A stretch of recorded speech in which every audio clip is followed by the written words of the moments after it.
नमस्कार। सुने कहानी पर आप सभी का स्वागत है। कहानी के पिछले भाग में हमने सुना कि बिनती चंदर को उस लड़के की फोटो दिखाती है जिसका रिश्ता सुधा के लिए आया था। फिर सुधा को वही चित्र दिखाकर रिश्ते के लिए राजी करने की जिम्मेदारी भी चंदर को ही दी जाती है।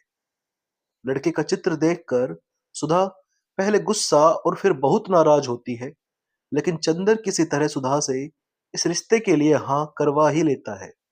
अब आगे। चंदर दूसरे दिन सुबह नहीं गया। उसकी थीसिस का बहुत सा भाग टाइप होकर आ गया था और उसे बैठकर वह सुधार रहा था, लेकिन साथ ही पता नहीं क्यों उसका साहस नहीं हो रहा था वहां जाने को। लेकिन मन में एक चिंता थी सुधा की। वह कल से बिल्कुल मुरझा गई थी। चंदर को अपने ऊपर कभी कभी क्रोध आता था, लेकिन वह जानता था कि यह तकलीफ का ही रास्ता ठीक रास्ता है। वह अपनी जिंदगी में सस्तेपन के खिलाफ था, लेकिन उसके लिए सुधा की पलक का एक आंसू भी देवता की तरह था, और सुधा के फूलों जैसे चेहरे पर उदासी की एक रेखा भी उसे पागल बना देती थी। सुबह पहले तो वह नहीं गया, बाद में स्वयं उसे पछतावा होने लगा और वह अधीरता से 5 बजने का इंतजार करने लगा। 5 बजे और वह साइकिल लेकर पहुंचा। देखा, सुधा और बिनती दोनों ही नहीं है। अकेले डॉक्टर शुक्ला अपने कमरे में बैठे हैं। चंदर गया। आओ आओ, सुधा ने तुमसे कह दिया उसे पसंद है? डॉक्टर शुक्ला ने पूछा। हाँ, उसे कोई ऐतराज तो नहीं, चंदर ने कहा। मैं पहले से जानता था। सुधा मेरी इतनी अच्छी है, इतनी सुशील है कि वह मेरी इच्छा का उल्लंघन तो कर ही नहीं सकती। लेकिन चंदर, कल से उसने खाना पीना छोड़ दिया है। बताओ, इससे क्या फायदा? मेरे बस में है क्या? मैं उसे हमेशा तो रख नहीं सकता। लेकिन लेकिन आज सुबह खाते वक्त वह बैठी भी नहीं मेरे पास। बताओ। उनका गला भर रहा गया। बताओ, मेरा क्या कसूर है? चंदर चुप था। कहाँ है सुधा? चंदर ने पूछा। गैरेज में मोटर ठीक कर रही है। मैंने इतना मना किया कि धूप में तप जाओगी, लू लग जाएगी, लेकिन मानते ही नहीं। बताओ, इस जल्लाहट से मुझे कैसा लगता है? वृद्ध पिता के कातर स्वर में डॉक्टर ने कहा। जाओ चंदर, तुम ही समझाओ, मैं क्या कहूं? चंदर उठकर गया। मोटर गैरेज में काफी गर्मी थी, लेकिन बिनती वहीं एक चटाई बिछाए पड़ी सो रही थी और सुधा इंजन का कवर उठाए मोटर साफ करने में लगी हुई थी। बिनती बेहोश होकर सो रही थी। तकिया चटाई से हटकर जमीन पर चला गया था और चोटी फर्श पर सोई हुई नागिन की तरह पड़ी थी। बिनती का एक हाथ छाती पर था और एक हाथ जमीन पर। आंचल आंचल ने रहकर चादर बन गया था। चंदर के जाते ही सुधा ने मुंह फेर कर देखा। चंदर, आओ। क्षीण मुस्कुराहट उसके होठों पर दौड़ गई, लेकिन इस मुस्कुराहट में उल्लास लुट चुका था, रेखाएं बाकी थी। सहसा उसने मुड़कर देखा। बिनती, अरे, कैसे घोड़ा बेचकर सो रही है? उठ, चंदर आए हैं। बिनती ने आंखें खोली, चंदर की ओर देखा, लेटे ही लेटे नमस्ते किया और आंचल संभाल कर फिर करवट बदलकर सो गई। बहुत सोती है कमबख्त, सुधा बोली। इतना कहा इससे कमरे में जाकर पंखे में सो, लेकिन नहीं, जहां दीदी रहेगी वहीं यह भी रहेगी। मैं गैरेज में हूं तो यह कैसे कमरे में रहे? वहीं मरेगी जहां मैं मरूंगी। तो तुम्हें क्यों गैरेज में थी? ऐसी क्या जरूरत थी अभी ठीक करने की? चंदर ने कहा, लेकिन कोशिश करने पर भी सुधा को आज डांट नहीं पा रहा था। पता नहीं कहां पर कुछ टूट गया था। नहीं चंदर, तबीयत ही नहीं लग रही। क्या करती? क्रोशिया उठाया, वह भी रख दिया। कविता उठाई, वह भी रख दी। कविता वगैरह में तबीयत नहीं लगी। मन में आया कोई कठोर काम हो, कोई नीरस काम हो, लोहे लक्कड़ पीतल फौलाद का, तो शायद मन लग जाए। तो चली आई मोटर ठीक करने। क्यों, कविता में भी तबीयत नहीं लगी? ताज्जुब है। गेसु के साथ बैठकर तुम तो कविता में घंटों गुजार देती थी। चंदर बोला। उन दिनों शायद किसी को प्यार करती रही हूं, तभी कविता में मन लगता था। सुधा उस दिन की पुरानी बात याद करते हुए बहुत उदास हंसी हंसी। अब प्यार नहीं करती होंगी, अब तबीयत नहीं लगती। बड़ी फीकी, बड़ी बेजार और बड़ी बनावटी लगती हैं ये कविताएं। मन के दर्द के आगे सभी फीकी हैं। और फिर वह उन्हीं पुर्जों में डूब गई। चंदर भी चुपचाप मोटर की खिड़की से टिक कर खड़ा हो गया और चुपचाप कुछ सोचने लगा। सुधा ने बिना सिर उठाए, झुके ही झुके, एक हाथ में एक तार लपेटते हुए कहा, चंदर, तुम्हारे मित्र का परिवार आ रहा है इस मंगल को। तैयारी करो जल्दी। कौन परिवार सुधा? हमारे जेठ और सास आ रही हैं इसी बैसाखी को हमें देखने। उन्होंने तिथि बदल दी है, तो अब 6 ही दिन रह गए हैं। चंदर कुछ नहीं बोला। थोड़ी देर बाद सुधा फिर बोली, अगर उचित समझो तो कुछ पाउडर क्रीम ले आना, लगाकर जरा गोरे हो जाए तो शायद पसंद आ जाए। क्यों, ठीक है ना? सुधा ने बड़ी विचित्र सी हंसी हंस दी और सिर उठाकर चंदर की ओर देखा। चंदर चुप था, लेकिन उसकी आंखों में अजीब सी पीड़ा थी। उसके माथे पर बहुत ही करुण छां। सुधा ने कवर गिरा दिया और चंदर के पास जाकर बोली, क्यों चंदर, बुरा मान गए हमारी बात का? क्या करे चंदर, कल से हम मजाक करना भी भूल गए। मजाक करते हैं तो व्यंग्य बन जाता है। लेकिन हम तुमको कुछ कह नहीं रहे थे चंदर, उदास न हो। बड़े ही दुलार से सुधा बोली, अच्छा हम कुछ नहीं कहेंगे। और उसने अपना आंचल संभालने के लिए हाथ उठाया। हाथ में कालोच्चा लग गई थी। चंदर समझा मेरे कंधे पर हाथ रख रही है सुधा। वह अलग हटा तो सुधा अपने हाथ देखकर बोली, घबराओ न देवता, तुम्हारी उज्जवल साधना में कालिक नहीं लगाऊंगी। अपने आंचल में पूछ लूंगी। और सचमुच आंचल में हाथ पोंछ कर बोली, चलो अंदर चले। उठ बिनती, बिलैया कहीं की।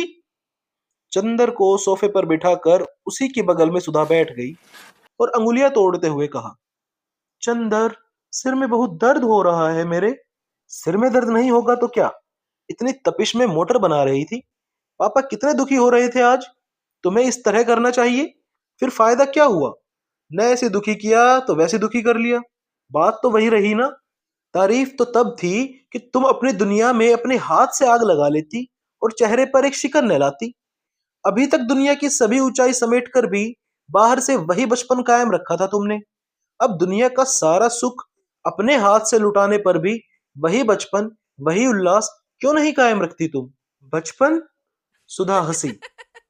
बचपन अब खत्म हो गया चंदर। अब मैं बड़ी हो गई। बड़ी हो गई? कब से? कल दोपहर से चंदर। चंदर चुप। थोड़ी देर बाद फिर स्वयं सुधा ही बोली, नहीं चंदर, 2-3 दिन में ठीक हो जाऊंगी। तुम घबराओ मत। मैं मृत्युशैया पर भी होऊंगी तो तुम्हारे आदेश पर हंस सकती हूँ। और फिर सुधा गुमसुम बैठ गई। चंदर चुपचाप सोचता रहा और बोला, सुधी, मेरा तुम्हें कुछ भी ध्यान नहीं है। और किसका है चंदर? तुम्हारा ध्यान न होता तो देखती मुझे कौन झुका सकता था? आज से सालों पहले जब मैं पापा के पास आई थी तो मैंने कभी नहीं सोचा था कि कोई भी होगा जिसके सामने मैं इतनी झुक जाऊंगी। अच्छा चंदर, मन बहुत उचट रहा है। चलो कहीं घूम आए। चलोगे तुम? चलो, चंदर ने कहा। जाएं, बिनती को जगा लाएं। वह कमबख्त अभी बड़ी सो ही रही है। सुधा उठकर चली गई। थोड़ी देर में बिनती आंख मलते बगल में चटाई दाबे आई और फिर बरामदे में बैठकर ऊँघने लगी। पीछे पीछे सुधा आई और चोटी खींचकर बोली, चल तैयार हो, चलेंगे घूमने। थोड़ी देर में तैयार हो गए। सुधा ने जाकर मोटर निकाली और बोली चंदर से, तुम चलाओगे या हम? आज हम ही चलाएं। चलो किसी पेड़ से लड़ा दे मोटर आज।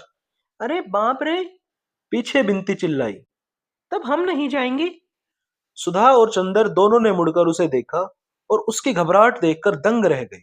नहीं, मरेगी नहीं तू, सुधा ने कहा और आगे बैठ गई। बिनती, तू पीछे बैठेगी? सुधा ने पूछा। नहीं भैया, मोटर चलेगी तो मैं गिर जाऊंगी। अरे कोई मोटर के पीछे बैठने के लिए थोड़ी कह रही हूँ। पीछे की सीट पर बैठेगी? सुधा ने पूछा। ओ, मैं समझी तुम कह रही हो पीछे बैठने के लिए, जैसे बग्गी में साइस बैठते हैं। हम तुम्हारे पास बैठेंगे, बिनती ने मचल कर कहा। अब तेरा बचपन इठला रहा है, बिल्ली कहीं की। चला मेरे पास। बिनती मुस्कुराती हुई जाकर सुधा के बगल में बैठ गई। सुधा ने उसे दुलार से पास खींच लिया। चंदर पीछे बैठा तो सुधा बोली, अगर कुछ हर्ज न समझो तो तुम भी आगे आ जाओ, या दूरी रखनी है तो पीछे ही बैठो। चंदर आगे बैठ गया। बीच में बिनती, इधर चंदर, उधर सुधा। मोटर चली तो बिनती चीखी, अरे मेरे मास्टर साहब!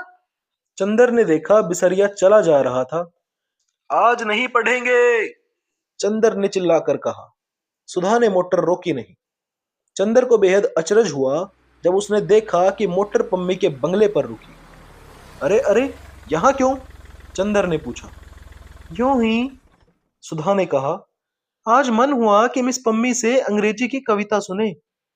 क्यों? अभी तो तुम कह रही थी कि कविता पढ़ने में आज तुम्हारा मन नहीं लग रहा है। कुछ कहो मत चंदर, आज मुझे जो मन में आए कर लेने दो। मेरा सर बहुत तेज दर्द कर रहा है और मैं कुछ समझ नहीं पाती हूँ कि क्या करूं। चंदर, तुमने अच्छा नहीं किया। चंदर कुछ नहीं बोला, चुपचाप आगे चल दिया। सुधा के पीछे पीछे कुछ संकोच करती हुई सी बिनती आ रही थी। पम्मी बैठी कुछ लिख रही थी। उसने उठकर सबों का स्वागत किया। वह कोच पर बैठ गई। दूसरी पर सुधा, चंदर और बिनती। सुधा ने बिनती का परिचय पम्मी से कराया और पम्मी ने बिनती से हाथ मिलाया तो बिनती जाने क्यों चंदर की ओर देखकर हंस पड़ी। शायद उस दिन की घटना की याद में। सहसा सुधा को जाने क्या ख्याल आ गया कि बिनती की शरारत भरी हंसी देखकर कि उसने फौरन कहा चंदर से, चंदर, तुम पम्मी के पास बैठो। दो मित्रों को साथ में बैठना चाहिए। हाँ, और खास तौर से जब वे कभी कभी मिलते हो, बिनती ने मुस्कुराते हुए जोड़ दिया। पम्मी ने मजाक समझ लिया, फिर शर्माते हुए बोली, हम लोगों को मध्यस्थता की जरूरत नहीं, धन्यवाद। आओ चंदर, यहाँ आओ। पम्मी ने चंदर को बुलाया। चंदर उठकर पम्मी के पास बैठ गया। थोड़ी देर तक बातें होती रही। मालूम हुआ बर्टी अपने एक दोस्त के साथ तराई के पास शिकार खेलने गया है। आजकल वह दिल की शक्ल का एक पान नुमा दफ्ती का टुकड़ा काट कर उसमें गोली मारा करता है और जब किसी चिड़िया वगैरह को मारता है तो शिकार को उठाकर देखता है कि गोली हृदय में लगी है या नहीं। स्वास्थ्य उसका सुधर रहा है। सुधा कोच पर सिर टेके उदास बैठी थी। सहसा पम्मी ने बिनती से कहा, आपको पहली दफे देखा मैंने, आप बातें क्यों नहीं करती हैं? बिनती ने झेप कर मुंह झुका लिया। बड़ी विचित्र लड़की थी, हमेशा चुप रहती थी और कभी कभी बोलने की लहर आती तो गुटरगु करके घर गुंजा देती थी। और जिन दिनों चुप रहती थी उन दिनों ज्यादातर आंख की निगाह, कपोलों की आशनाई या अधरों की मुस्कान के द्वारा बातें करती थी। मम्मी बोली, आपको फूलों से शौक है? हाँ हाँ, बिनती सिर हिलाकर बोली। चंदर, इन्हें जाकर गुलाब दिखा लाओ, इधर फिर खूब खिले हैं, बिनती ने सुधा से कहा। चलो दीदी, और चंदर के साथ बढ़ गई। फूलों के बीच में पहुंचकर बिनती ने चंदर से कहा, सुनिए, दीदी को न जाने क्या होता जा रहा है, बताइए, ऐसे क्या होगा? मैं खुद परेशान हूं बिनती, लेकिन पता नहीं कहां मन में कौन सा विश्वास है जो कहता है नहीं। सुधा अपने को संभालना जानती है, अपने मन को संतुलित करना जानती है और सुधा सचमुच ही त्याग में ज्यादा गौरवमयी हो सकती है। इसके बाद चंदर ने बात टाल दी। वह बिनती से ज्यादा बात नहीं करना चाहता था सुधा के बारे में। बिनती ने चंदर को मौन देखा तो बोली, एक बात कहें आपसे, मानिएगा? क्या? बोलो। अगर हमसे कभी कोई अनाधिकार चेष्टा हो जाए तो क्षमा कर दीजिएगा, लेकिन आप और दीदी दोनों मुझे इतना चाहते हैं कि हम समझ नहीं पाते कि व्यवहारों को कहां तक सीमित रखूं। बिनती ने सिर झुकाए एक फूल को नोचते हुए कहा। चंदर ने उसकी ओर देखा, क्षण भर चुप रहा, फिर बोला, नहीं बिनती, जब सुधा तुम्हें इतना चाहती है तो तुम हमेशा मुझ पर उतना ही अधिकार समझना जितना सुधा पर। उधर पम्मी ने चंदर के जाते ही सुधा से कहा, क्या आपकी तबीयत खराब है? नहीं तो, आज आप बहुत पीली नजर आती हैं, पम्मी ने पूछा। हाँ, कुछ मन नहीं लग रहा था तो मैं आपके पास चली आई कि आपसे कुछ कविताएं सुनूं अंग्रेजी की। दोपहर को तो मैंने कविता पढ़ने की कोशिश की थी पर तबीयत नहीं लगी और शाम को लगा कि अगर कविता नहीं सुनूंगी तो सर फट जाएगा। सुधा बोली, आपके मन में कुछ संघर्ष मालूम पड़ता है, या शायद एक बात पूछूं आपसे? क्या? पूछिए। आप बुरा तो नहीं मानेंगी? नहीं, बुरा क्यों मानूंगी? आप कपूर को प्यार तो नहीं करती? उससे विवाह तो नहीं करना चाहती ना? छी, मिस पम्मी, आप कैसी बातें कर रही हैं? उसका मेरे जीवन में ऐसा कोई स्थान नहीं। छी, आपकी बात सुनकर शरीर में कांटे उठाते हैं। मैं और चंदर से विवाह करूंगी? इतनी घिनौनी बात तो मैंने कभी नहीं सुनी। माफ कीजिएगा, मैंने यूं ही पूछा था। क्या चंदर किसी और को प्यार करता है? नहीं, बिल्कुल नहीं। सुधा ने उतने विश्वास से कहा जितने विश्वास से उसने अपने बारे में कहा था। इतने में चंदर और बिंती आ गए। सुधा बोली अधीरता से, मेरा एक एक क्षण काटना मुश्किल हो रहा है। आप शुरू कीजिए कुछ गाना। कपूर, क्या सुनोगे? पम्मी ने कहा। अपने मन से सुनाओ चलो। सुधा ने कहा तो चलो कविता सुनने को मिली। पम्मी ने अलमारी से एक किताब उठाई और एक कविता गाना शुरू की। अपनी हेयर पिन निकालकर मेज पर रख दी और उसके बाल मचलने लगे। चंदर के कंधे से वह टिक कर बैठ गई और किताब चंदर की गोद में रख दी। बिन्ती मुस्कुराई तो सुधा ने आंख के इशारे से मना कर दिया। पम्मी ने गाना शुरू किया, लेडी नॉर्टन का एक गीत। मैं तुम्हें प्यार नहीं करती हूं ना, मैं तुम्हें प्यार नहीं करती हूं, फिर भी मैं उदास रहती हूं जब तुम पास नहीं होते हो। और मैं उस चमकदार नीले आकाश से भी ईर्ष्या करती हूँ जिसके नीचे तुम खड़े होंगे और जिसके सितारे तुम्हें देख सकते हैं। चंदर ने पम्मी की ओर देखा। सुधा ने अपने ही वक्ष में अपना सिर छुपा लिया। पम्मी ने एक पद समाप्त कर एक गहरी सांस ली और फिर शुरू किया। मैं तुम्हें प्यार नहीं करती हूँ, फिर भी तुम्हारी बोलती हुई आंखें, जिनकी नीलिमा में गहराई, चमक और अभिव्यक्ति है, मेरे निर्निमेष पल को और जागते अर्धरात्रि के आकाश में नाच जाती हैं। और किसी की आंखों के बारे में ऐसा नहीं होता। सुधा ने बिन्ती को अपने पास खींच लिया और उसके कंधे पर सिर टेक कर बैठ गई। पम्मी गाती गई, न मुझे मालूम है कि मैं तुम्हें प्यार नहीं करती हूँ, लेकिन फिर भी कोई शायद मेरे साफ दिल पर विश्वास नहीं करेगा। और अक्सर मैंने देखा है कि लोग मुझे देखकर मुस्कुरा देते हैं, क्योंकि मैं उधर एकटक देखती हूँ जिधर से तुम आया करते हो। गीत का स्वर बड़े स्वाभाविक ढंग से उठा, लहराने लगा, कांप उठा और फिर धीरे धीरे एक करुण सिसकती हुई लय में डूब गया। गीत खत्म हुआ तो सुधा का सिर बिन्ती के कंधे पर था और चंदर का हाथ पम्मी के कंधे पर। चंदर थोड़ी देर सुधा की ओर देखता रहा, फिर पम्मी की एक हल्की सुनहरी लट से खेलते हुए बोला, पम्मी, तुम बहुत अच्छा गाती हो। अच्छा? आश्चर्यजनक। कहो चंदर, पम्मी इतनी अच्छी है, यह तुमने कभी नहीं बताया था। हमें फिर कभी सुनाइएगा। हाँ हाँ मिस शुक्ला, काश की बजाय लेडी नॉर्टन के यह गीत आपने लिखा होता। सुधा घबरा गई। चलो चंदर, चलें अब। चलो। उसने चंदर का हाथ पकड़कर खींच लिया। मिस पम्मी, अब फिर कभी आएंगे, आज मेरा मन ठीक नहीं है। चंदर ड्राइव करने लगा। बिन्ती बोली, हमें आगे हवा लगती है, हम पीछे बैठेंगे। कार चली तो सुधा बोली, अब मन कुछ शांत है चंदर। इससे पहले तो मन में कैसे तूफान आपस में लड़ रहे थे, कुछ समझ में नहीं आता। अब तूफान बीत गए, तूफान के बाद की खामोश उदासी है। सुधा ने गहरी सांस ली। आज जाने क्यों बदन टूट रहा है, बैठे ही बैठे बदन उमेटते हुए कहा। दूसरे दिन चंदर गया तो सुधा को बुखार आ गया था। अंग अंग जैसे टूट रहा हो और आंखों में ऐसी तीखी जलन कि मानो किसी ने अंगारे भर दिए हों। रात भर वह बेचैन रही, आधी पागल सी रही। उसने तकिया, चादर, पानी का गिलास सभी उठाकर फेंक दिया। बिन्ती को कभी बुलाकर पास बिठा लेती, कभी उसे दूर ढकेल देती। डॉक्टर साहब परेशान, रात भर सुधा के पास बैठे, कभी उसका माथा, कभी उसके तलवों में बर्फ मलते रहे। डॉक्टर घोष ने बताया कि यह कल की गर्मी का असर है। बिन्ती ने एक बार पूछा, चंदर को बुलवा दे? तो सुधा ने कहा, नहीं, मैं मर जाऊं तो, मेरे जीते जी बिल्कुल नहीं। बिन्ती ने ड्राइवर से कहा, चंदर को बुला लाओ। तो सुधा ने बिगड़ कर कहा, क्यों तुम सब लोग मेरी जान लेने पर तुले हो? और उसके बाद कमजोरी से हांफने लगी। ड्राइवर चंदर को बुलाने नहीं गया। जब चंदर पहुंचा तो डॉक्टर साहब रात भर के जागरण के बाद उठकर नहाने धोने जा रहे थे। पता नहीं सुधा को क्या हो गया कल से। इस वक्त तो कुछ शांत है, पर रात भर बुखार और बेहद बेचैन रही है। और एक ही दिन में इतनी चिड़चिड़ी हो गई है कि बस। डॉक्टर साहब ने चंदर को देखते ही कहा। चंदर जब कमरे में पहुंचा तो देखा कि सुधा आंख बंद किए हुए लेटी है और बिनते उसके सिर पर आइस बैग रखे हुए है।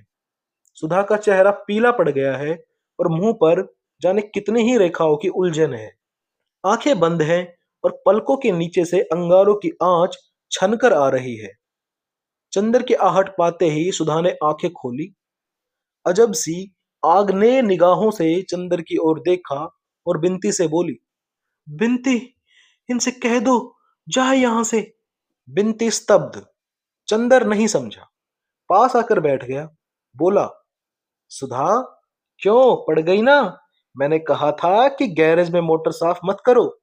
परसों इतना रोई, सिर पटका, कल धूप खाई, आज पड़ रही। कैसी तबीयत है? सुधा उधर खिसक गई और अपने कपड़े समेट लिए, जैसे कि चंदर की छां से भी बचना चाहती है, और तेज, कड़वी और हाफती हुई आवाज में बोली, बिनती, बिनती, कह दे इनसे कि जाए यहां से। चंदर चुप हो गया और एकटक सुधा की ओर देखने लगा, और सुधा की बात ने जैसे चंदर का मन मरोड़ दिया। कितनी गैरियत से बात कर रही थी सुधा। सुधा, जो उसके अपने व्यक्तित्व से ज्यादा अपनी थी, आज किस स्वर में बोल रही है? सुधी, क्या हुआ तुम्हें? चंदर ने बहुत आहत, बहुत दुलार भरी आवाज में पूछा। मैं कहती हूं जाओगे नहीं तुम? फुफकार कर सुधा बोली। कौन हो तुम? मेरी बीमारी पर सहानुभूति प्रकट करने वाले, मेरी कुशल पूछने वाले? मैं बीमार हूं, मैं मर रही हूं, तुमसे मतलब? तुम कौन हो? मेरे भाई हो? मेरे पिता हो? कल अपने मित्र के यहां मेरा अपमान कराने ले गए थे। सुधा हांफने लगी। अपमान? किसने तुम्हारा अपमान किया सुधा? पम्मी ने तो कुछ भी नहीं कहा। तुम पागल तो नहीं हो गई? चंदर ने सुधा के पैरों पर हाथ रखते हुए कहा। पागल हो नहीं गई तो हो जाऊंगी। उसने पैर हटा लिए। तुम, पम्मी, गेसु, पापा, डॉक्टर सब मिलकर मुझे पागल कर दोगे। पापा कहते हैं ब्याह करो, पम्मी कहती है मत करो, गेसु कहती है तुम प्यार करती हो, और तुम कुछ भी नहीं कहते। तुम मुझे इस नरक में बरसों से सुलगते देख रहे हो, और बजाय इसके कि तुम कुछ कहो, तुमने मुझे खुद इस भट्टी में ढकेल दिया। चंदर, मैं पागल हूं, मैं क्या करूं? सुधा बड़े कातर स्वर में बोली। चंदर चुप था, सिर्फ सिर झुकाए, हाथों पर माथा रखे बैठा था। सुधा थोड़ी देर हाँफती रही, फिर बोली, हाँ, हाँ, तुम्हें क्या हक था कल पम्मी के यहाँ ले जाने का? हाँ, उसने क्यों कल गीतों में कहा कि मैं तुम्हें प्यार करती हूँ? सुधा बोली। चंदर ने बिनती की ओर देखा। क्यों बिनती? बिनती से मैं कुछ नहीं छिपाता। क्यों पम्मी ने कल कहा मैं तुम्हें प्यार नहीं करती? मेरा मन मुझे धोखा नहीं दे सकता। मैं तुमसे सिर्फ जाने क्या करती हूँ। फिर पम्मी ने कल ऐसी बात क्यों कही? मेरे रोम रोम में जाने कौन सा ज्वालामुखी धधक उठता है ऐसी बातें सुनकर। तुम क्यों पम्मी के यहाँ ले गए? तुम खुद गई थी सुधा। चंदर बोला। तो तुम रोक नहीं सकते थे? तुम कह देते मत जाओ तो मैं कभी नहीं जाती। तुमने क्यों नहीं रोका? तुम हाथ पकड़ लेते, तुम डांट देते, तुमने क्यों नहीं डांटा? एक ही दिन में मैं तुम्हारी गैर हो गई। गैर हूं तो फिर अभी क्यों आए हो? जाओ यहां से। मैं कहती हूं जाओ यहां से। दांत पीस कर सुधा बोली। सुधा, मैं तुम्हारी बोली नहीं सुनना चाहती। जाते हो कि नहीं? और सुधा ने अपने माथे पर से उठाकर आइस बैग फेंक दिया। बिनती चौंक उठी। चंदर चौंक उठा। उसने मुड़कर सुधा की ओर देखा। सुधा का चेहरा बहुत डरावना लग रहा था। उसका मन रो आया। वह उठा, क्षण भर सुधा की ओर देखता रहा और धीरे धीरे कमरे से बाहर चला गया।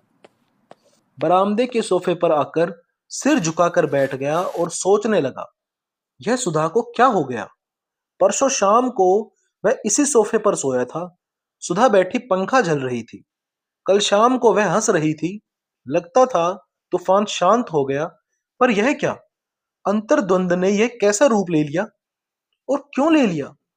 जब वह अपने मन को शांत रख सकता है, जब वह सभी कुछ हंसते हंसते बर्दाश्त कर सकता है, तो सुधा क्यों नहीं कर सकती? उसने आज तक अपनी सांसों से सुधा का निर्माण किया है, सुधा को तिल तिल बनाया, सजाया, संवारा है।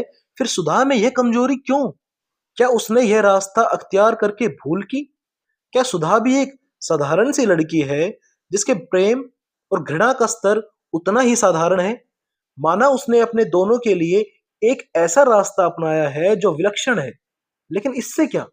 सुधा और वह दोनों ही क्या विलक्षण नहीं है? फिर सुधा क्यों बिखर रही है? लड़कियां भावना की ही बनी होती हैं। साधना उन्हें आते ही नहीं क्या? उसने सुधा का गलत मूल्यांकन किया था।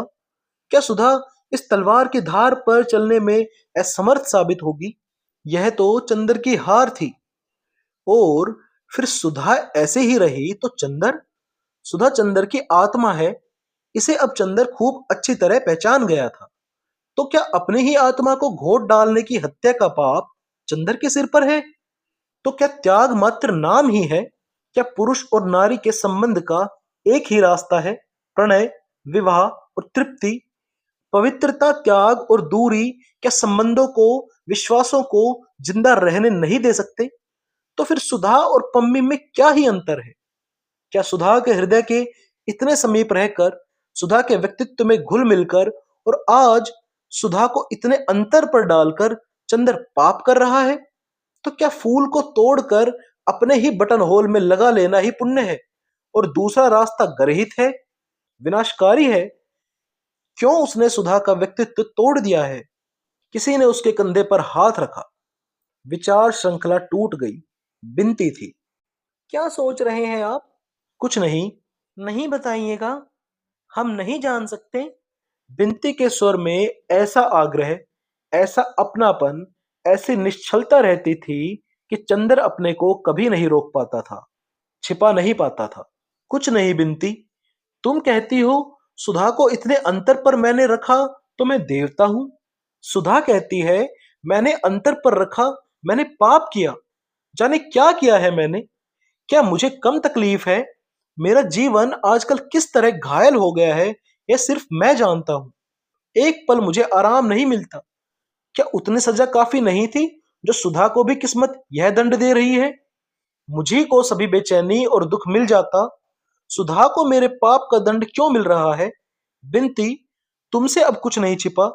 जिसको मैं अपनी सांसों में दुबका कर इंद्रधनुष के लोक तक ले गया, आज हवा के झोंके उस बादलों की ऊंचाई से उसे क्यों ढकेल देना चाहते हैं? और मैं कुछ भी नहीं कर सकता। इतनी देर बाद बिनती के ममता भरे स्पर्श में चंद्र की आंखें छलछला आई। छी, आप समझदार हैं। दीदी ठीक हो जाएंगी। घबराने से काम नहीं चलेगा ना। आपको हमारी कसम है, उदास मत होइए, कुछ सोचिए मत। दीदी बीमार है। आप इस तरह से करेंगे तो कैसे काम चलेगा? उठिए, दीदी बुला रही हैं। चंदर गया। सुधा ने इशारे से पास बुलाकर बिठा लिया। चंदर, हमारा दिमाग ठीक नहीं है। बैठ जाओ, लेकिन कुछ बोलना मत। बैठे रहो। उसके बाद दिन भर अजब सा गुजरा। जब जब चंदर ने उठने की कोशिश की, सुधा ने उसे खींचकर बिठा लिया। घर तो उसे जाने ही नहीं दिया। बिनती वहीं खाना ले आई। सुधा कभी चंदर की ओर देख लेती, फिर तकिए में मुंह गड़ा लेती। बोली एक शब्द भी नहीं, लेकिन उसकी आंखों में अजीब सी कातरता थी। पापा आए, घंटों बैठे रहे। पापा चले गए तो उसने चंदर का हाथ अपने हाथ में ले लिया, करवट बदली और तकिए पर अपने कपोलों से चंदर की हथेली दबाकर लेटी रही। पलकों से कितने ही गरम गरम आंसू छलककर गालों पर फिसल कर चंदर की हथेलियां भिगोते रहे। चंदर चुप रहा, लेकिन सुधा के आंसू जैसे नसों के सहारे उसके हृदय में उतर गए, और जब हृदय डूबने लगा तो उसकी पलकों पर उतर आए। सुधा ने देखा, लेकिन कुछ भी नहीं बोली। घंटा भर बहुत गहरी सांस ली, बेहद उदासी से मुस्कुराकर कहा, हम दोनों पागल हो गए। क्यों चंदर? अच्छा, अब शाम हो गई, जरा लॉन पर चले। सुधा चंदर के कंधे पर हाथ रखकर खड़ी हो गई। बिनती ने दवा दी। थर्मामीटर से बुखार देखा, बुखार नहीं था। चंदर ने सुधा के लिए कुर्सी उठाई। सुधा ने हंसकर कहा, चंदर, आज बीमार हूं तो कुर्सी उठा रहे हो। मर जाऊंगी तो अर्थी उठाने भी आना, वरना नरक मिलेगा, समझे ना? छी, ऐसे कुबोल न बोला करो दीदी। सुधा लोन में कुर्सी पर बैठ गई। बगल में नीचे चंदर बैठ गया। सुधा ने चंदर का सिर अपनी कुर्सी में टिका लिया और अपने उंगलियों से चंदर के सूखे होठों को छूते हुए कहा, चंदर, आज मैंने तुम्हें बहुत दुखी किया, लेकिन जाने क्यों दुखी न करती तो आज मुझे वह ताकत नहीं मिलती जो मिल गई। और सहसा चंदर के सिर को अपनी गोद में खींचती हुई सी सुधा ने कहा, आराध्य मेरे, आज तुम्हें बहुत सी बातें बताऊंगी, बहुत सी। बिनती उठकर जाने लगी तो सुधा ने कहा, कहाँ चली? बैठ तू यहाँ, तू गवाह रहेगी, ताकि बाद में चंदर यह न कहे कि सुधा कमजोर निकल गई। बिनती बैठ गई।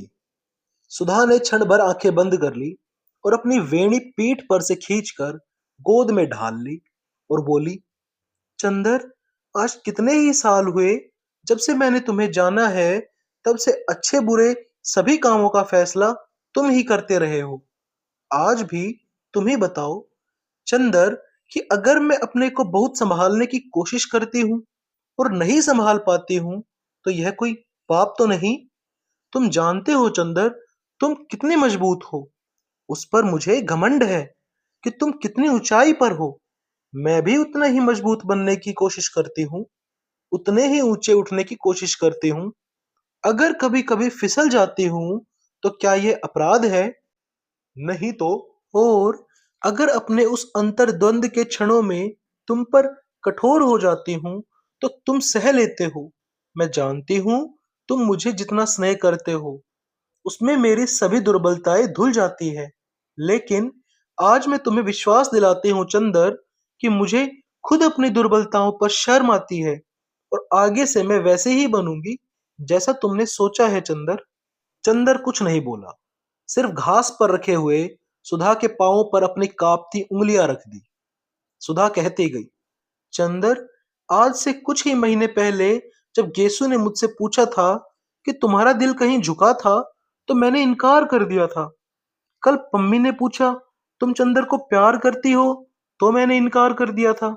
मैं आज भी इनकार करती हूँ कि मैंने तुम्हें प्यार किया है या तुमने मुझे प्यार किया है। मैं भी समझती हूँ और तुम भी समझते हो, लेकिन यह न तुमसे छिपा है न मुझसे, कि तुमने जो कुछ दिया है वह प्यार से कहीं ज्यादा ऊंचा और प्यार से कहीं ज्यादा महान है। मैं ब्याह नहीं करना चाहती थी, मैंने परसों इनकार कर दिया था। इतनी रोई थी, खीजी थी। बाद में मैंने सोचा कि यह गलत है, यह स्वार्थ है। जब पापा मुझे इतना प्यार करते हैं तो मुझे उनका दिल नहीं दुखाना चाहिए। पर मन के अंदर की जो खीज थी, जो कुड़न थी, वह कहीं तो उतरती ही। वह मैं अपने पर उतार देना चाहती थी। मन में आता था कि अपने को कितना कष्ट दे डालूं, इसलिए अपने गैरेज में जाकर मोटर संभाल रही थी, लेकिन वहां भी असफल रही। और अंत में वह खीज अपने मन पर भी न उतार कर उस पर उतारी जिसको मैंने अपने से भी बढ़कर माना है। वह खीज उतरी तुम पर। चंदर ने सुधा की ओर देखा। सुधा मुस्कुराकर बोली, ना, ऐसे मत देखो। यह मत समझो कि अपने आज के व्यवहार के लिए मैं तुमसे क्षमा मांगूंगी। मैं जानती हूँ मांगने से तुम दुखी होंगे और डांटने भी लगोगे। खैर, आज से मैं अपना रास्ता पहचान गई हूँ। मैं जानती हूँ कि मुझे कितना संभल कर चलना है। तुम्हारे सपने को पूरा करने के लिए मुझे अपने को क्या बनाना होगा, यह भी मैं समझ गई हूँ। मैं खुश रहूंगी, सबल रहूंगी और सशक्त रहूंगी, और जो रास्ता तुम दिखलाओगे उधर ही चलूंगी। लेकिन एक बात बताओ चंदर, मैंने ब्याह कर लिया और वहां सुखी न रह पाई, फिर और उन्हें वह भावना, वह उपासना न दे पाई, और फिर तुम्हें दुख हुआ, तब? चंदर ने घास का एक तिनका तोड़कर कहा, देखो सुधा, एक बात बताओ। अगर मैं तुम्हें कुछ कह देता हूँ और उसे तुम मुझे को वापस दे देती हो, तो कोई बहुत ऊंची बात नहीं हुई। अगर मैंने तुम्हें सचमुच ही स्नेह या पवित्रता, जो कुछ भी दिया है, उसे तुम उन सभी के जीवन में ही क्यों नहीं प्रतिफलित करती जो तुम्हारे जीवन में आते हैं, चाहे वे पति ही क्यों न हो?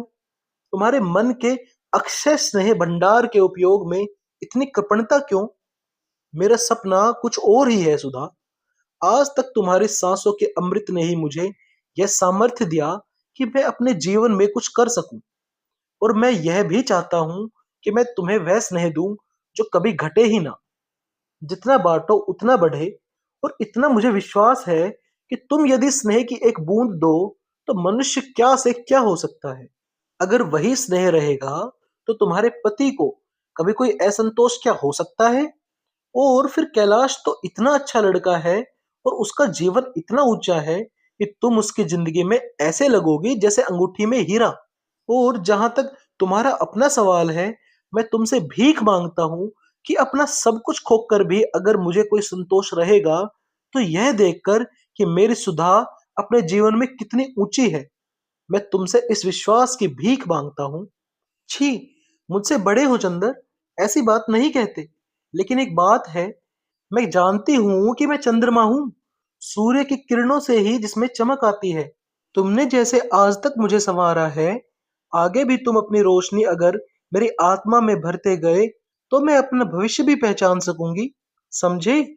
समझा, पगली कहीं की।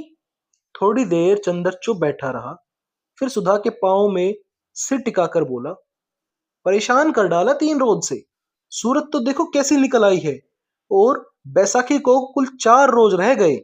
अब मत दिमाग बिगाड़ना, वे लोग आते ही होंगे। बिनती, दवा ले आ। बिनती उठकर गई तो सुधा बोली, हटो, अब हम घास पर बैठेंगे। और घास पर बैठकर वह बोली, लेकिन एक बात है, आज से लेकर ब्याह तक तुम हर अवसर पर हमारे सामने रहना। जो कहोगे वह हम करते जाएंगे। हाँ, यह हम जानते हैं, चंदर ने कहा और कुछ दूर हटकर घास पर लेट गया और आकाश की ओर देखने लगा। शाम हो गई थी। दिन भर की उड़ी हुई धूल अब बहुत कुछ बैठ गई थी। आकाश के बादल ठहरे हुए थे और उन पर अरुणाई झलक रही थी। एक दुरंगी पतंग बहुत ऊंचे पर उड़ रही थी। चंदर का मन भारी था। हालांकि जो तूफान परसों उठा था वह खत्म हो गया था, लेकिन चंदर का मन अभी मरा मरा सा ही था।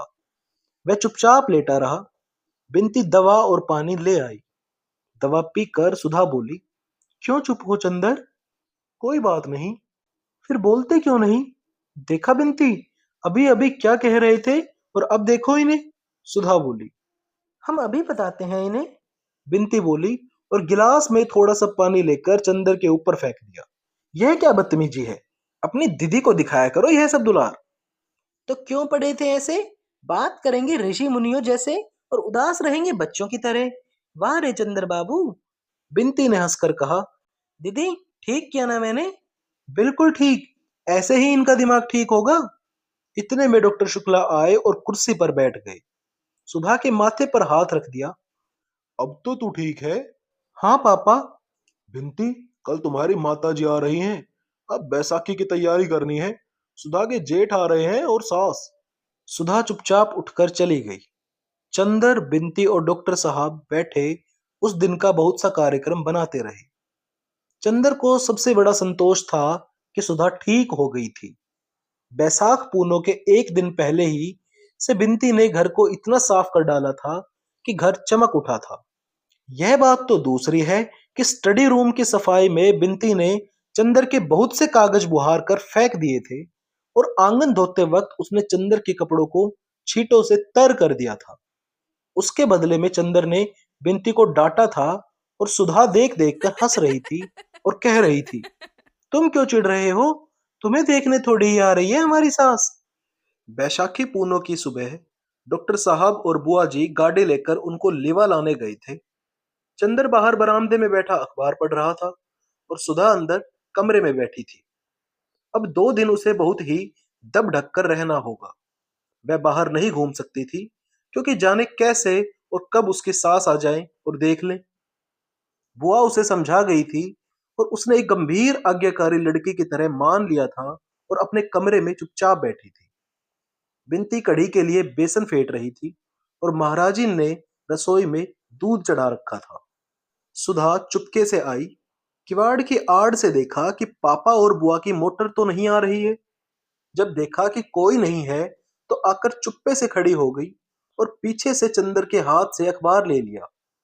चंदर ने पीछे देखा तो सुधा एक बच्चे की तरह मुस्कुरा दी और बोली, क्यों चंदर, हम ठीक है ना? ऐसे ही रहे ना? देखा, तुम्हारा कहना मानते हैं ना हम।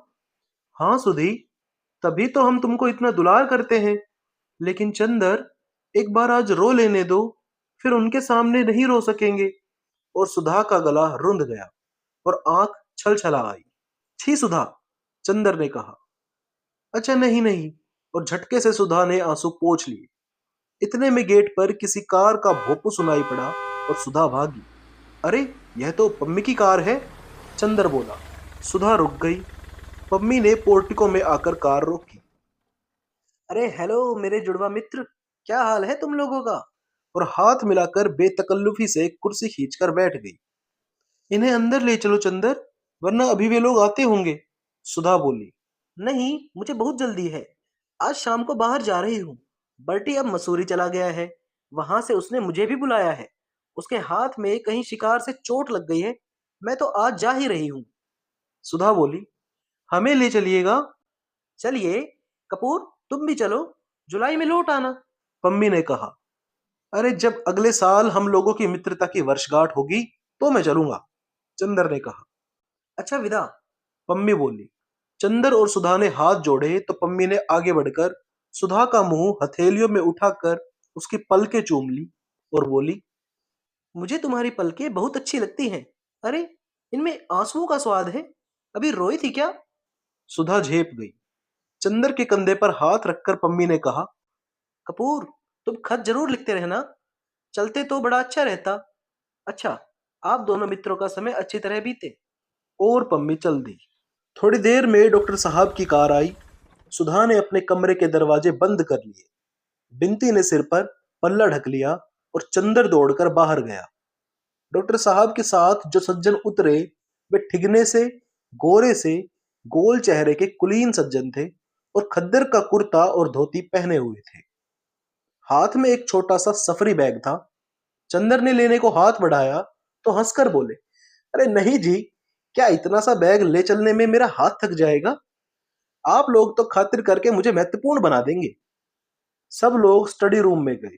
वहीं डॉक्टर शुक्ला ने परिचय कराया। यह हमारे शिष्य और लड़के, प्रांत के होनहार अर्थशास्त्री चंद्र कुमार कपूर, और आप शाहजहांपुर के प्रसिद्ध कांग्रेसी कार्यकर्ता और म्युनिसिपल कमिश्नर श्री शंकर लाल मिश्र। अब तू नहाए ले ओ शंकरी, फिर चाय ठंडाई जई है।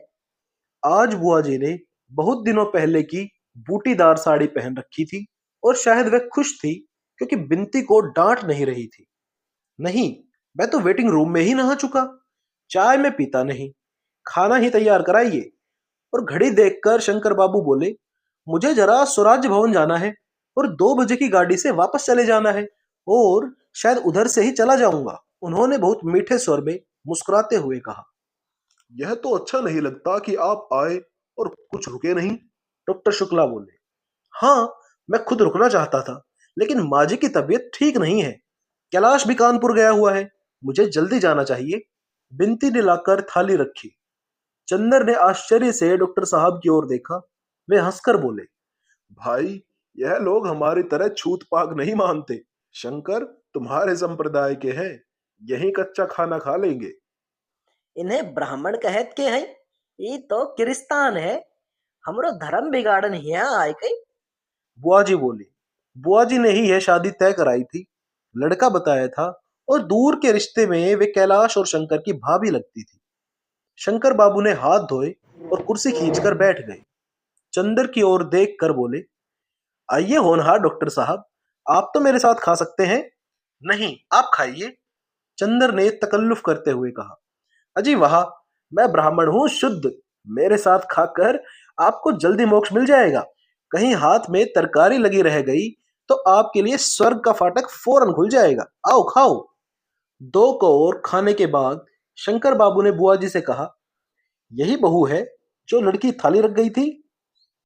अरे राम कहो, वो तो हमार छोरी है बिनती। पहचानते हो नहीं? पिछले साल तो मुन्ने के विवाह में देखे हो वो। बुआ जी बोली। शंकर बाबू कैलाश से काफी बड़े थे, लेकिन देखने में बहुत बड़े नहीं लगते थे।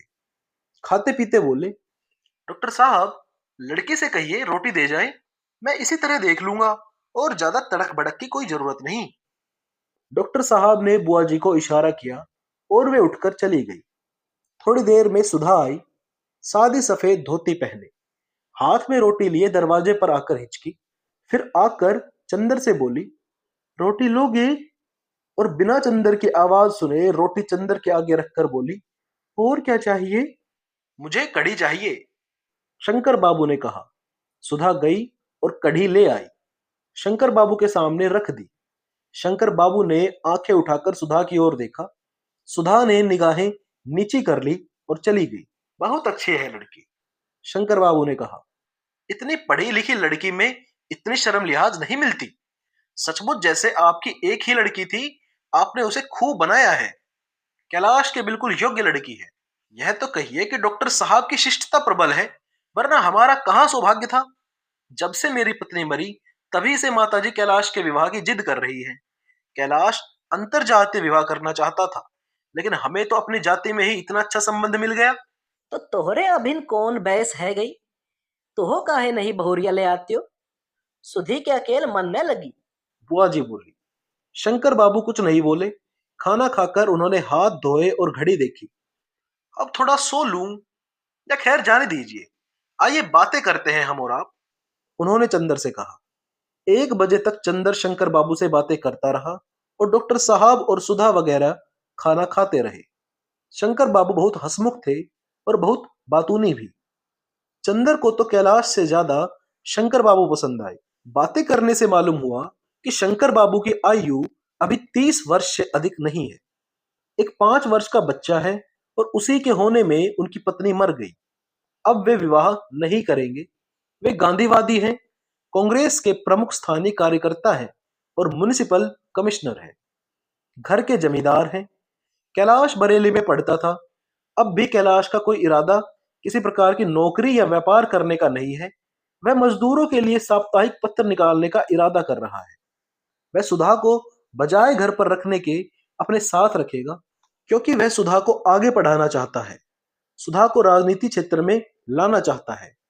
बीच में एक बार बिनती आई और उसने चंदर को बुलाया। चंदर बाहर गया तो बिनती ने कहा, दीदी पूछ रही है ये कितनी देर में जाएंगे? क्यों? कह रही हैं अब चंदर को याद थोड़ी ही है कि सुधा भी इसी घर में है। उन्हीं से बातें कर रहे हैं। चंदर हंस दिया। कुछ कहा नहीं। बिनती बोली, ये लोग बहुत अच्छे हैं। मैं तो कहूंगी सुधा दीदी को इससे अच्छा परिवार मिलना मुश्किल है। हमारे ससुर की तरह नहीं है ये लोग। हाँ, फिर भी सुधा इतनी सेवा नहीं कर रही इनकी। बिनती, तुम सुधा को कुछ शिक्षा दो इस मामले में। हाँ हाँ, हम सेवा करने की शिक्षा दे देंगे और ब्याह करने के बाद की शिक्षा अपनी पम्मी से दिलवा देना। खुद तो उनसे ले ही चुके होंगे आप। चंदर झेप गया। पाजी कही कि बहुत बेशरम हो गई है। पहले मुंह से बोल नहीं निकलता था और अब। तुमने और दीदी ने ही तो किया बेशरम। अब हम क्या करें? पहले हम कितना डरते थे। बिनती ने उसी तरह गर्दन टेढ़ी करके कहा और मुस्कुराकर भाग गई। जब डॉक्टर साहब आए तो शंकर बाबू ने कहा, अब तो मैं जरा जा रहा हूं, यह माला मेरी ओर से बहू को दे दीजिए। और उन्होंने बड़ी सुंदर मोतियों की माला बैग से निकाली और बुआ जी के हाथ में दे दी। हाँ, पर एक बात है, शंकर बाबू बोले, ब्याह हम लोग महीने भर के अंदर ही करेंगे। आपकी सब बात हमने मानी, यह बात आपको हमारी माननी होगी। यह असंभव है शंकर बाबू, मैं अकेला हूं, आप जानते हैं। नहीं नहीं, आपको कोई कष्ट न होगा, शंकर बाबू बहुत मीठे स्वर में बोले। हम लोग रीति रस्म के तो कायल है नहीं। आप जितना चाहे रीति रस्म अपने मन से कर ले। हम लोग तो सिर्फ 6-7 आदमियों के साथ आएंगे। सुबह आएंगे, अपने बंगले में एक कमरा खाली करा दीजिएगा। शाम को अगवानी और विवाह कर दें। दूसरे दिन 10 बजे हम लोग चले जाएंगे। यह नहीं होगा। और इतनी जल्दी? डॉक्टर शुक्ला चौंक उठे। होगा, डॉक्टर साहब बोले, हमारी तो अकेली लड़की है और हमारे भी तो कुछ हौसले हैं, और फिर लड़की की बुआ तो यह कभी नहीं स्वीकार करेंगी। देखिए, मैं आपको समझा दूं, कैलाश शादियों की तड़क भड़क के सख्त खिलाफ है।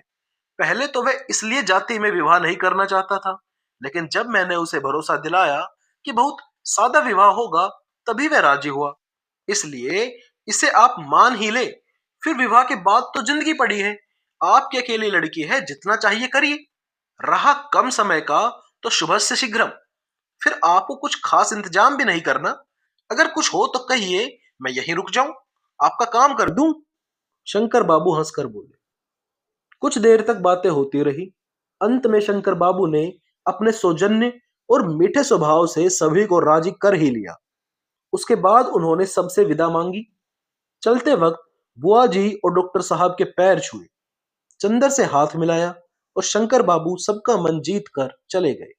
बुआ जी ने माला हाथ में ली, उसे उलट पुलट कर देखा और बोली, एक वो आए रहे जूताखोर, एक ठोक कागज थमाए के चले गए। और एक गहरी सांस लेके चली गई। डॉक्टर साहब ने सुधा को बुलाया। उसके हाथ में वह माला रखकर उसे चिपटा लिया। सुधा पापा की गोद में मुंह छिपाकर रो पड़ी। उसके बाद सुधा चली गई और चंदर, डॉक्टर साहब और बुआ जी बैठे शादी के इंतजाम की बातें करते रहे। यह तय हुआ कि अभी तो इन्हीं की इच्छा अनुसार विवाह कर दिया जाए, फिर यूनिवर्सिटी खुलने पर सभी को बुलाकर अच्छी दावत वगैरह कर दी जाए। यह भी तय हुआ कि बुआ जी गांव जाकर अनाज, घी, बढ़िया और नौकर वगैरह का इंतजाम कर लाए और 15 दिन के अंदर वापस लौट आए। अगवानी ठीक 6 बजे शाम को हो जाए और सुबह के नाश्ते में क्या दिया जाए, यह सभी डॉक्टर साहब ने तय कर डाला। लेकिन निश्चय यह किया गया कि चूंकि आदमी बहुत कम आ रहे हैं, अतः सुबह शाम के नाश्ते का काम यूनिवर्सिटी के किसी रेस्तरा को दे दिया जाए। इसी बीच में बिनती खरबूजा और शरबत रखकर चली गई और चंदर ने बहुत आराम से शरबत पीते हुए पूछा, किसने बनाया है? सुधा दीदी ने। अच्छा, आज बड़ी खुश मालूम पड़ती है, चीनी बहुत कम छोड़ी है। चंदर बोला। बुआ और बिनती दोनों हंस पड़ी। थोड़ी देर बाद चंदर उठकर भीतर गया तो देखा कि सुधा अपने पलंग पर बैठी, सामने एक किताब रखे जाने क्या देख रही है और सामने वह माला पड़ी है। चंदर गया और बोला, सुधा, आज मैं बहुत खुश हूं। सुधा ने आंखें उठाई और चंदर की ओर देखकर मुस्कुराने की कोशिश करते हुए बोली, मैं भी बहुत खुश हूं। क्यों, तय हो गया इसलिए? बिनती ने पूछा। नहीं, चंदर बहुत खुश है ना, इसलिए। और एक गहरी सांस लेकर किताब बंद कर दी। कौन सी किताब है सुधा? चंदर ने पूछा। कुछ नहीं, इस पर उर्दू के कुछ अशआर लिखे हैं जो गेसु ने सुनाए थे। सुधा बोली। चंदर ने बिनती की ओर देखा और कहा, बिनती, कैलाश तो जैसा है वैसा है ही, लेकिन शंकर बाबू की तारीफ मैं कर नहीं सकता। क्या राय है तुम्हारी? हाँ, है तो सही। दीदी इतनी सुखी रहेंगी कि बस। दीदी हमें भूल मत जाना, समझी? बिनती बोली। और हमें भी मत भूलना सुधा। चंदर ने सुधा की उदासी दूर करने के लिए छेड़ते हुए कहा। हाँ, तुम्हें भूले बिना कैसे काम चलेगा? सुधा ने और भी गहरी सांस लेते हुए कहा और एक आंसू गालों पर फिसल ही आया। अरे पगली, तुम सब कुछ अपने चंदर के लिए कर रही हो, उसकी आज्ञा मानकर कर रही हो, फिर ये आंसू कैसे? छी! और ये माला सामने रखे क्या कर रही हो? चंदर ने बहलाया। माला तो दीदी इसलिए सामने रखी थी कि बतलाऊं, बतलाऊं? बिनती बोली। असल में रामायण की कहानी तो सुनी है चंदर तुमने। रामचंद्र ने अपने एक भक्त को मोती की माला दी और वह उसे दांत से तोड़कर देख रहा था कि उसके अंदर राम नाम है या नहीं। सो यह माला सामने रखकर देख रही थी, इसमें कहीं चंदर की झलक है या नहीं। चुप, गिलहरी कहीं की। सुधा हंस पड़ी। बहुत बोलना आ गया है। सुधा ने हंसते हुए बनावटी गुस्से से कहा। फिर सुधा तकिए से टिक कर बैठ गई। आज गेसु नहीं है, मुझे गेसु की बहुत याद आ रही है। क्यों? इसलिए कि आज उसके कई शेर याद आ रहे हैं। एक दफे उसने सुनाया था, ये आज फिजा खामोश है क्यों, हर जर्रे को आखिर होश है क्यों, या तुम ही किसी के हो न सके, या कोई तुम्हारा हो न सका। इसी की अंतिम पंक्ति है, मौजे भी हमारी हो न सकी, तूफा भी हमारा हो न सका। वाह, यह पंक्ति बहुत अच्छी है। चंदर ने कहा। आज गेसु होती तो बहुत सी बातें करते। सुधा बोली। देखो चंदर, जिंदगी भी क्या होती है, आदमी क्या सोचता है और क्या हो जाता है। आज से 3-4 महीने पहले मैंने क्या सोचा था, क्लासरूम से भागकर हम लोग पेड़ के नीचे लेटकर बातें करते थे, तो मैं हमेशा कहती थी, मैं शादी नहीं करूंगी, पापा को समझा लूंगी। उस दिन क्या मालूम था कि इतनी जल्दी जुए के नीचे गर्दन डाल देनी होगी और पापा को भी जीत कर किसी दूसरे से हार जाना होगा। अभी उसकी तय भी नहीं हुई और महीने भर बाद मेरी। सुधा थोड़ी देर चुप रही और दूसरी बात उसकी जो मैंने तुम्हें बताई थी, उसने कहा था जब किसी के कदम हट जाते हैं सिर के नीचे से, तब मालूम होता है कि हम किसका सपना देख रहे थे। पहले हमें भी नहीं मालूम होता था कि हमारे सिर किसके कदमों पर झुके हुए हैं। याद है, मैंने तुम्हें बताया था, तुमने पूछा था।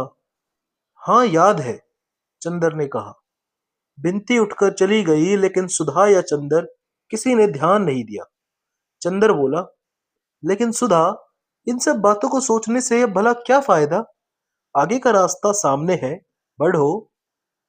हाँ, सो तो है ही देवता मेरे। कभी कभी जाने कितनी पुरानी बातें मन में आ ही जाती है और मन करता है कि मैं सोचती ही जाऊं। जाने क्यों मन को बड़ा संतोष मिलता है। और चंदर, जब मैं वहां रहूंगी तुमसे दूर, तो इन्हीं स्मृतियों के अलावा और क्या शेष रहेगा? तुम्हें वह दिन याद है जब मैं गेसु के यहाँ नहीं जा पाई थी और उस स्थान पर हम लोगों में झगड़ा हो गया था? चंदर, वहां सब कुछ है, लेकिन मैं लड़ूंगी झगड़ूंगी किससे वहां? चंदर एक फीकी सी हंसी हंसकर बोला, अब क्या जन्म भर बच्चे ही बनी रहोगी? हाँ चंदर, चाहती तो मैं यही थी, लेकिन जिंदगी तो जबरदस्ती सब कुछ छीन लेती है और बदले में कुछ भी नहीं देती। आओ, चलो लॉन पर चले, शाम को तुमसे बातें ही करेंगे। उसके बाद सुधा रात को 8 बजे उठी, जब बुआ तैयार होकर स्टेशन जा रही थी और ड्राइवर मोटर निकाल रहा था। और उदास टिमटिमाते हुए सितारों ने देखा कि चंदर और सुधा दोनों की आंखों में आंसुओं की अवशेष नमी झिलमिला रही थी। उठते हुए सुधा ने क्षण भर चंदर की ओर देखा। चंदर ने सिर झुका लिया और बहुत उदास आवाज में कहा, चलो सुधा, बहुत देर कर दी हम लोगों ने। तो दोस्तों, आगे की कहानी सुनने के लिए बने रहिए हमारे चैनल सुने कहानी पर और कमेंट्स कीजिए उन कहानियों और किताबों के नाम जो आप हमसे सुनना चाहते हैं। मिलते हैं अगले भाग में।